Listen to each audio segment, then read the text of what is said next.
Umani naman ang iba't ibang reaksyon sa mga mambabatas at iba pang grupo ang anunsyo ni Vice President Sara Duterte na tumakbong presidente sa 2028 elections. Si Floyd Brenz sa report.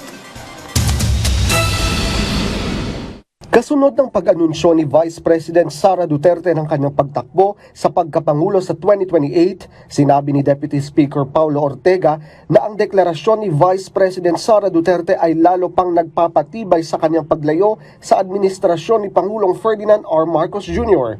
Pero kailangan din aniya maliwanagan ng publiko patungkol sa mga issue na ibinabato sa ikalawang Pangulo, kabilang na ang questionableng paggamit ng confidential at intelligence funds.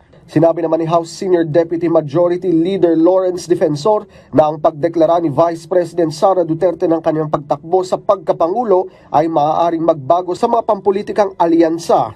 Pero hindi nito mahaharang ang konstitusyonal na proseso ng impeachment complaint na isinampa laban sa kanya.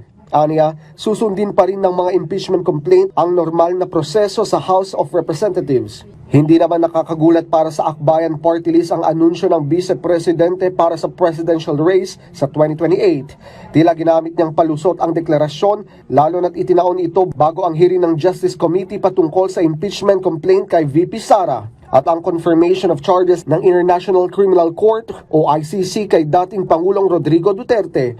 Matatanda ang isa ang akbayan sa nag-endorso ng impeachment complaints laban kay VP Sara. Ayon naman kay mamamayang Liberal Representative Laila De Lima, karapatan ng Vice Presidente na magdeklara kahit pa napakaagaan niya nito. Tulad na lamang aniya ng karapatan ng mga Pilipino na singilin siya sa mga seryosong alegasyon ng katiwalian at paglabag sa batas. Ayon kay De Lima, mas magandang harapin at sagutin muna niya ang mga ito bago ang ambisyon na maging Pangulo ng Pilipinas.